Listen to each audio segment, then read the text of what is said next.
In Capital News tonight, Prime Minister Kassim Majaliwa dismisses acting director of CBT. Opposition parties in DRC protest use of computers in upcoming elections.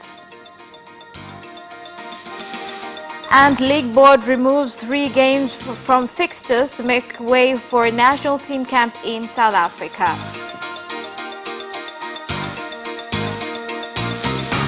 Good evening, this is Capital News at 9:30. My name is Khadija Zimbwe. First, the national news. The Prime Minister of the United Republic of Tanzania, Kassim Majaliwa, has dismissed the Acting Director General of the Capitaltvtz Board in Tanzania, CBT, Professor Wakuru Magigi, due to allegations of poor use of authority, including catching leaders of principal union without cause, while President John Magufuli extended his support to Capitaltvtz farmers in Lindi for refusing the low purchase price set for their harvest. On this to reject low prices of crops, and with that, these cashew nuts have not been sold. District commissioners and regional commissioners go and educate them on this. You're not taking my calls or answering my text. With the way we are going, we need to sit down and analyze how we are moving. He has never answered that message. Now, which kind of cooperation he requires from me? From what I have seen from the director of board of cashew nuts, it's like he can do everything on his own and he knows everything. But if we had the cooperation, then it could have shown that we stand as one. Like I have said, Professor Mahigi in this board is not suitable because you cannot do the job of everyone. The police force in the country has arrested the businessman Kageta after they found him with more than 815 grams of drugs heroin, which he had hidden in a container in the toilet at his home. Speaking with reporters in front of the businessman, the chief of special operations of the police force, Liberatus Sabas, said that the police force's drug trafficking department had started a special operation in January this year to combat the drugs trafficking business in the country.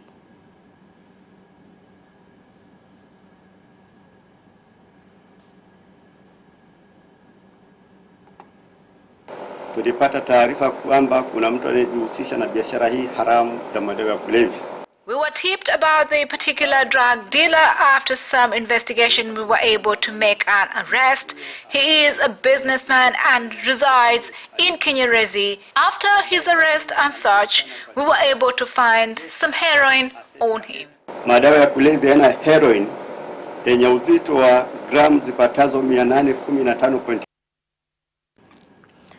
Pupils, parents and teachers of Seliani Primary School in Olevolosi village, Kimnyaki ward in Arumeru district have been frightened after a pit latrine of the school collapsed, which also caused the walls and roof of the latrine to collapse as well. In the incident, which occurred around 9 a.m. in the morning at the school, one pupil who was inside the pit latrine actually fell into the latrine and was injured. The child was rescued after people, leaders and the rescue squads led by the Commissioner of Arumeru District, Jerry Muro. The leaders of the primary schools, such as the chairman of the school committee, Mr. Samuel Molel, said that the cause of the incident has not yet been determined. Mr. Molel added that they are concerned that substandard construction was one of the contributing factors that caused the alarming incident. The iron bars which I saw are not for toilet construction, especially this kind of toilet which is used by lots of students. And this problem is caused by embezzlement. But now we will build new advanced toilets for the students, and this won't be pit toilets. There is no anyone who fell into the pit. What we are doing now is leveling and removing the scrub so that it leaves an open space. 15 children who were born without a rectum from various reasons of the lake zone have undergone an operation voluntarily carried out by 11 Belgian pediatrician surgeons. During the operation, the Belgian pediatric surgeons were assisted by their fellow pediatric surgeons of the Bugando Referral Hospital, which is located in Mwanza. The scientific research shows that this problem affecting children is caused by the cause of the chemical mercury, which is used in in activities related to the extraction of gold. I'm telling them if they are at home or in the village, this service is available here at Bugando, so they should bring their children to get these services. We have similar cases in Belgium, but it's more rare. It's maybe 20 to 25 cases per year for all the Belgian people. But here it's more frequent. Every year it's about 15 to 20 patients, and it's a good mission because it's a lot of children that we can help, but it's an important disease here in Tanzania, and if we can help a lot of children, we are happy. 26% of water being lost in Singida Municipal have been stolen by some customers connecting themselves to this service without passing through the meter, causing Singida's Clean Water and Clean Environment Authority loss of millions of shillings. The biggest reason to do this inspection is the loss of water which we have been facing, which is 26%. That's why we started this inspection in cooperation with the police. Since we have started, we have been able to get 10 customers who have been connecting to themselves these water services, leading to a loss of 10 million. These people, you should take them to court, then give information with where you will reach, and we don't know how much water has been lost. The Prevention and Combating of Corruption Bureau (PCCB) is searching for the managing director of Pride for embezzlement of 1.8 billion shillings belonging to the institutions. The Deputy Director of PCCB, Brigadier General John Mbungo, revealed this when speaking to press today in Dar es Salaam. Huyu ndiye alikuwa mtendaji mkuu wa taasisi ile. He was the managing director of that institute, but after some investigation, he ran away. So Rashid Malema has ran to the United States, according to the information we've gathered. He is 65 years old, but you can see how unsettling crime is. He had to flee his own country and go to a foreign land. Kumsumbua mtu, amekimbia nchi yake, amekwenda Marekani. An animal known as armadillo, which is very scarcely seen, has been sighted this season at Mkozo B Street, Songea Municipal, Ruvuma region, giving residents of the area hope that there will be significant rain this season due to their belief when the animal just drinks water and leaves everything else. It showed signs of walking around first, like 5 minutes. Then it passed until where I was, and there was some water around. It passed and started like smelling it. After sniffing on the water, it ignored everything else and went its way to the bush. We were able to bring out some different things, including handhole, arrows, machete, rice, sorghum, and some money. Also, we kept water and brought it close to these things. And it straight went to the water, showing a sign of heavy rains coming ahead, which is a grace to us. First, when I saw it, I apologized, telling I didn't know it's you. I thought it was my enemy, while it's you who bring food at home. Kwa kawaida wanyama wanapatikana kwenye misitu ya size ya. Usually these animals are found in semi-forests, and they can be found during any season. And their main food is insects and bugs. They can live up to 20 years in their natural habitat and can give birth from 3 months to 5 months. They don't have any problems. They are safe creatures to the humans. Now, a hyena that had been causing huge fear amongst the people in 3 wards of Ufukoni, Magomeni, and Chuno of Mtwara Mikindani municipality has been viciously attacked with stones and left with extremely severe injuries. The people of the affected wards are blaming the officers for natural resources of the municipality for their failure to respond earlier and come to their aid, and the action taken to tackle the threat posed by the hyena. an enormous number of people turned out towards the hyena as it was being aggressively stoned. Some of these people say that the hyena, who seemed to be really old and whose height was estimated to be more than 5 feet, had been troubling them for more than 3 years now by its various threatening actions. Doctors University and Ligula Hospital. So after being attacked in that bush, the hyena came running in people's homes. People started chasing it away. Then it passed outside my home. What happened is that people chased and bet the hyena with stones, hard brick, till it came lying here, and it's still breathing. There was a time back here, it really was a threat to people's lives. It didn't get to chase on people, just goats, chicken and dogs. This incident, I take it as a wondrous incident, because the hyena in town is not something you see every day. And that is the end of national news. International news follows next after the break. We'll be right back.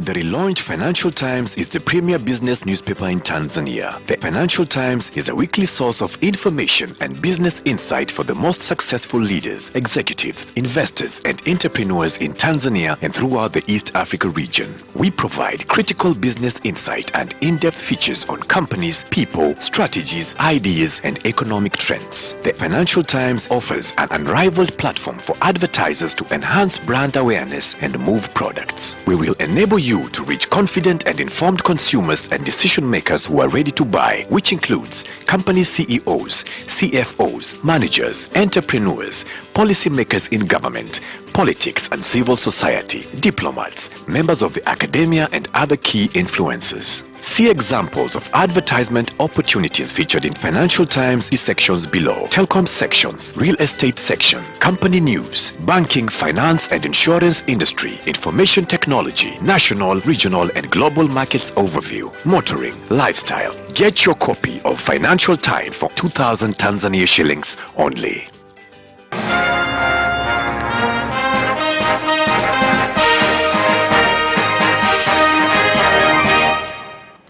Welcome back, and in international news tonight, all opposition parties have protested throughout the Democratic Republic of Congo to ask that the Electoral Commission does not use computers during the elections on 23rd December 2018. For the first time, none of the protesters were dispersed, no injured.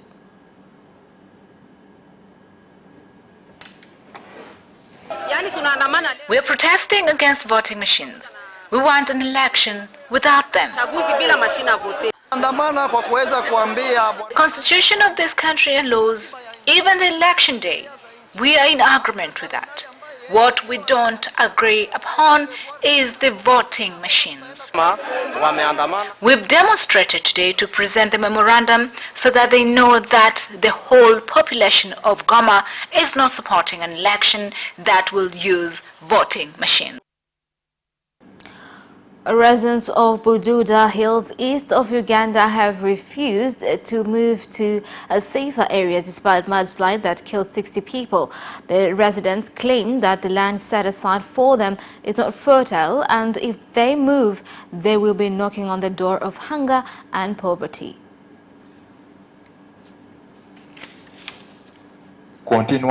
People here value their land because it is so fertile, which makes it difficult for them to give up land and be settled elsewhere. As President Uhuru Kenyatta continues to address corruption in Kenya during his last term in office, another saga has been discovered that the National Cereals and Produce Board NCPB concerning billions of Kenyan shillings that had been set aside to pay farmers who distributed their maize to the government, and it was discovered that top government officers ordered maize from other countries and then sold them to the government.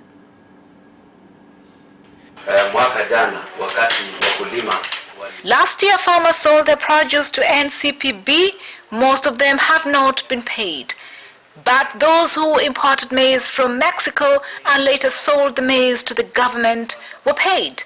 These are the same people who used government money to import fertilizer that was never delivered to farmers. We want to know where they've taken the fertilizer. I know some has been taken to Uganda and there's some hidden in a depot somewhere in Nairobi. Katika budget ya mwaka uliopita tulikuwa na zaidi ya shilingi bilioni 2. In the last budget, we had more than 2 billion to pay our maize farmers, but it never got to the farmers. Then you hear the supposed farmer who delivered maize to NCPB and got paid 200 million. Minister of Agriculture, look for those responsible for embezzling public funds so they can be made answerable. In Ivory Coast, teachers are on strike and police officers and civil servants are threatening to walk out in the latest unrest over pay and conditions. They want better payments and salary cash bonuses to what soldiers received last year after staging 2 mutinies. Too ashamed to show his face. He wants us to call him Sergeant Musa. Last year, he turned his guns against his superiors and the people he swore to defend, taking part in a nationwide mutiny that brought the country to a standstill. They were all disgruntled former rebels who supported President Alassane Ouattara during Ivory Coast's civil war, wanting money for their support during the crisis. I don't like what I have done, but we had to do it. Sometimes you need to do things in order to get what you want. When you've only a penny in your pocket, you need to do what's needed to get things right and get the money you deserve. The state met his demands, paying him off along with 2,000 other soldiers to stop the rebellion and leave the army. And so Musa went from foot soldier with a basic primary education to motorcycle dealer. And that is the end of International News. Business News follows next. Watch Business Edition as we talk to business leaders and experts in sectors that are transforming Tanzania's economy. To be rich, I have to be a business person. It's not an easy road at all. People need to understand. You must quickly think, how cost effective are you going to be? Business acts as a way in which it can bridge that gap. Business Edition will keep you informed on latest developments in the financial sector, extractive industry, tourism, agriculture, energy, construction, and so much more. Meet entrepreneurs who create employment opportunities. Watch Business Edition on Friday at 8:15 p.m.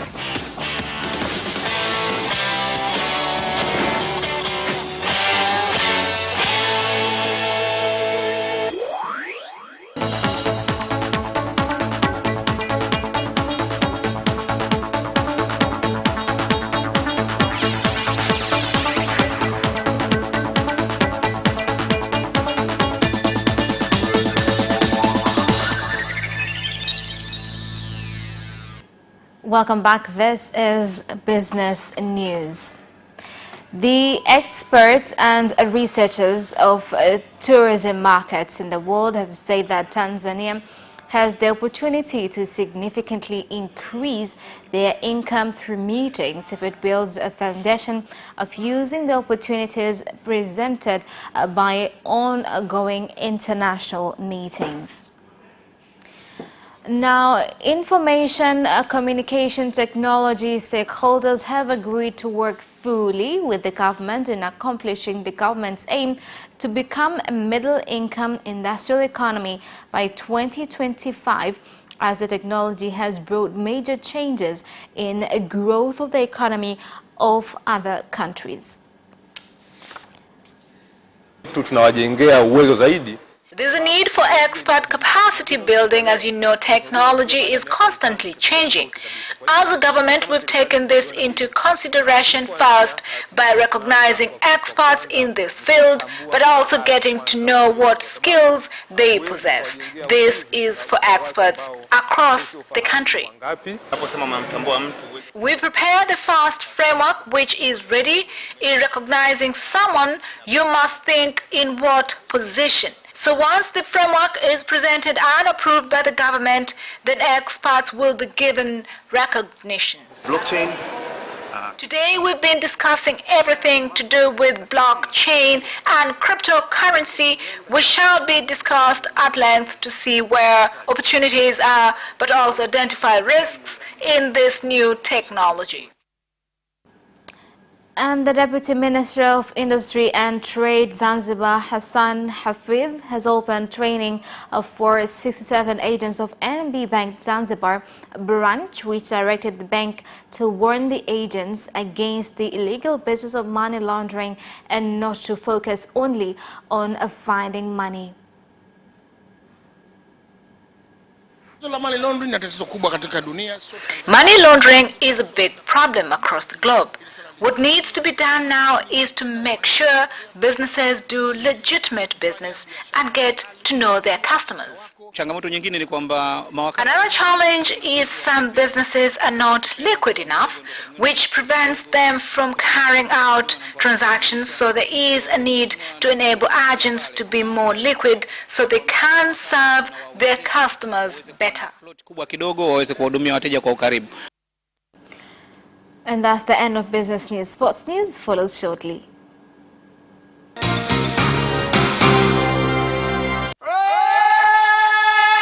Hi, my name is Kotaro Tokuda. What's up? My name is Sean Garnier. I'm John Barnes from Liverpool Football Club. The hip, hop, a hip it, the hip, hip, hop, you don't stop the rockin' to the bang, bang, boogie, say up, jump the boogie to the rhythm of the boogie to beat. Now what you hear? I'm watching Sports Gazette. I'm watching Sport Gazette. I'm here watching Sports Gazette. With Sebastian. With Sebastian. Peace out. Yes! And you can also watch Sports Gazette for highlights and interviews regarding sports. Do not miss Sports Gazette every Wednesday at 7 p.m. only on Capital Television.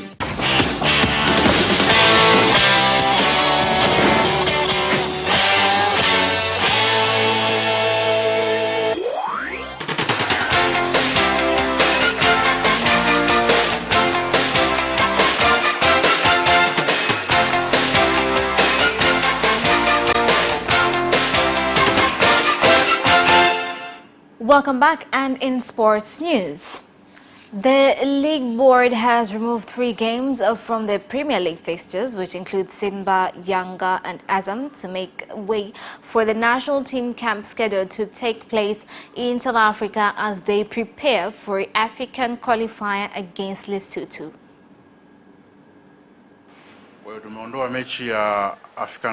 So we have removed the African Lyon match against Young Africans, which was to be played in November 7th. But there were also to be 2 matches in the 8th of November.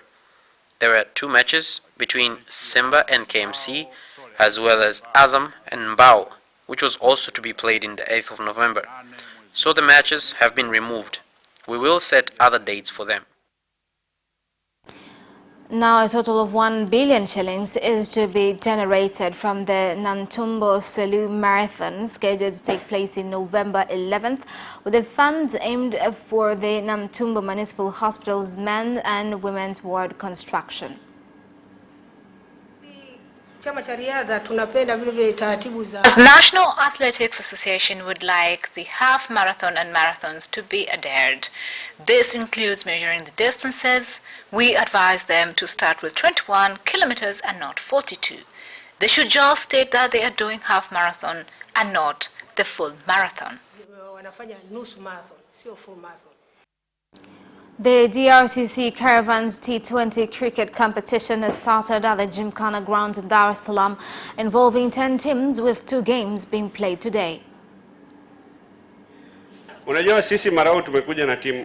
You know, this time we came with a youngsters team. We have 5 under-18s in the team. We have decided that they should get experience in leagues like this one, because you know the most important thing in the future of the game is the youth and not us. So we have mixed seniors and juniors together, and we know if not this year, then next year we will continue being better. Lewis Hamilton wants to tie up his 5th world title with a victory in Sunday's Mexican Grand Prix, despite needing only 7th place. Here are more details. Hamilton is 70 points ahead of Ferrari's Sebastian Vettel, with only 75 available in the final 3 races. Hamilton said it is an added bonus to an already great year when you do win the race to get the title. My goal is to try to win the race this weekend. Last year, Hamilton clinched the title in Mexico with a 9th place finish. But Hamilton said he wanted to bounce back from a difficult race in the US last weekend when he finished 3rd after starting on pole position. Manchester United manager Jose Mourinho is not confident goalkeeper David De Gea will sign a new contract, but says he is not worried by the situation. Here's more. In August, United were positive over the chance of De Gea renewing his deal. He is committed to Old Trafford until the summer, with the club having an option to extend to 2020.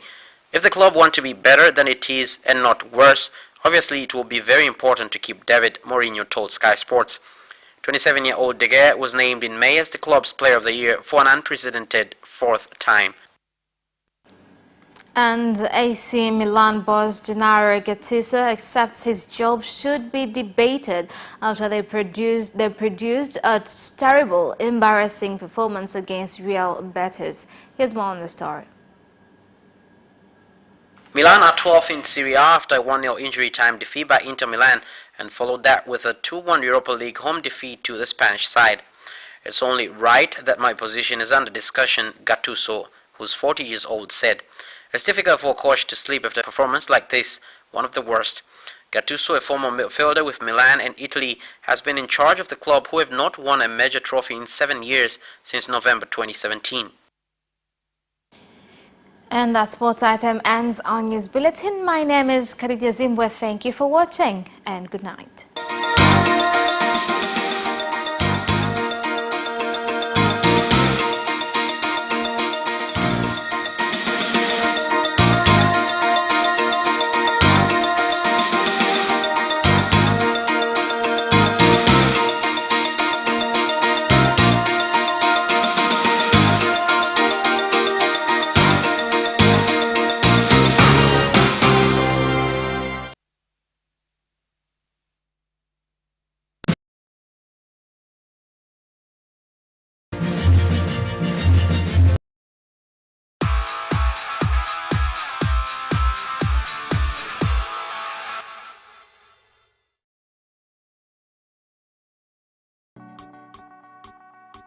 On the deco this week, we're going to feature one of the